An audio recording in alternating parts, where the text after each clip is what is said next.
Começa agora no seu rádio Papo de Esporte. Vamos juntos nessa terça-feira pós-feriado. Começo falando sobre Evanilson, que se despediu do Fluminense. Suspenso na última partida do Tricolor no domingo, Evanilson viveu fortes emoções nos últimos dias. Saiu de negócio praticamente fechado com o Crystal Palace, inclusive com exames médicos realizados no final da última semana e pré-contrato pronto para deixar o Tricolor apenas em janeiro, mas terminou indo para o Porto imediatamente. Com direito federativo pertencente ao Tombense, Evanilson foi alvo de disputa depois de destaque em 2020 pelo Fluminense.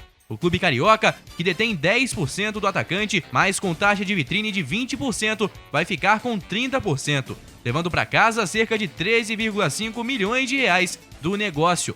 Vice-campeão mineiro, o Tombense comemora as altas cifras da venda de Evanilson no dia do aniversário de 106 anos do clube de Tombos, de Minas Gerais. Sem os direitos do jogador e com pequena fatia do atleta, o Fluminense ficou refém da operação. O clube, como manifestou em nota oficial, torcia para a negociação sair com o clube inglês, pois garantiria a saída do jovem atacante apenas em janeiro. Era o que imaginava inclusive a comissão técnica e Odair Hellmann. A perda era inevitável, mas apenas em janeiro.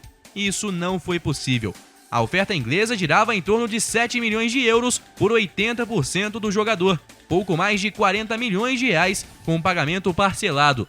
Na sexta, Evanilson realizou exames médicos e deveria assinar pré-contrato de 5 anos de vínculo com o clube inglês até o sábado. O jogador de 20 anos mostrava empolgação com a transferência para a Premier League. O Porto, porém, cobriu a oferta. Vai pagar em torno de 7 milhões e meio de reais em prazo de pagamento menor do que o dos ingleses. O fato do clube português ser também tradicional clube revendedor de promessas fez a diferença. O negócio terminou decidido entre os gestores do clube mineiro, comandado pelo Brasil Soccer, do empresário Eduardo Duran, o mega empresário português Jorge Mendes e o Porto. Evanilson deixa o Fluminense imediatamente e vai para o Porto, com o Fluminense ganhando 13 milhões e meio de reais. Ainda sobre transferências, James Rodrigues é jogador do Everton. Nessa segunda-feira, o clube inglês anunciou oficialmente a contratação do meia colombiano de 29 anos, que atuou pelo Real Madrid na última temporada. O jogador, que assinou por 2 temporadas, vai reencontrar o técnico Carlo Ancelotti, com quem trabalhou no clube merengue e também no Bayern de Munique. James usará a camisa de número 19 no novo clube. No anúncio, o Everton destacou as estatísticas da carreira de seu novo contratado: 76 jogos e 22 gols pela seleção colombiana, 8 títulos de liga, 2 Champions League, 1 Liga Europa e 2 Mundiais de Clubes.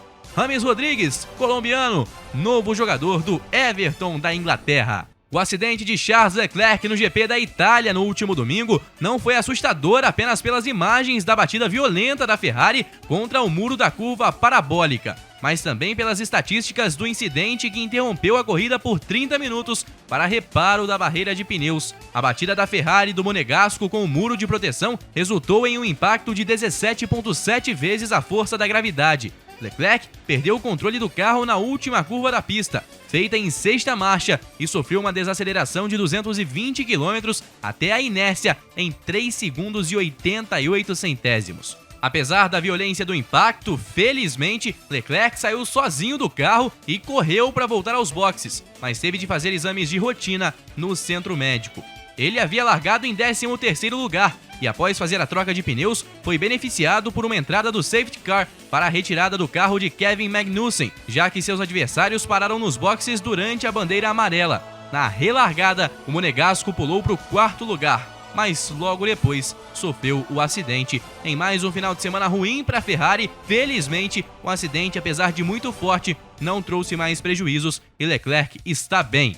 E eu me despeço hoje falando sobre Novak Djokovic, que foi desclassificado do US Open. E isso segue dando o que falar. Dessa vez, o próprio árbitro que decidiu pela punição do sérvio Soren Freeman explicou o motivo pelo qual o número 1 do planeta teve uma pena tão pesada pela sua atitude em quadra. Segundo ele, apesar da bolada na juíza de linha não ter sido intencional, ela acabou sendo machucada, o que foi considerado por Friemel e pelo supervisor Andreas Egli. Abre aspas, o ponto de Djokovic é que ele não acertou a juíza de linha intencionalmente. Ele disse sim, eu estava nervoso, eu bati na bola, acertei a juíza, os fatos estão claros, mas não foi a minha intenção. Eu não fiz de propósito, então não deveria ser desclassificado por isso. Nós concordamos que ele não tenha feito de propósito, mas os fatos continuam sendo que ele acertou a juíza de linha e ela claramente se machucou. Eu não acho que discutiríamos tanto se ele tivesse feito de propósito, mas aqui os dois fatores são levados em consideração. Fecha aspas, explicou o Friemel. Ele acabou perdendo a cabeça, foi sem querer, mas de qualquer maneira machucou a juíza de linha e, portanto, foi desclassificado do US Open. A gente se encontra amanhã com muito mais por aqui. Um forte abraço, pessoal. Guilherme Faria para a Rádio Conselheiro FM.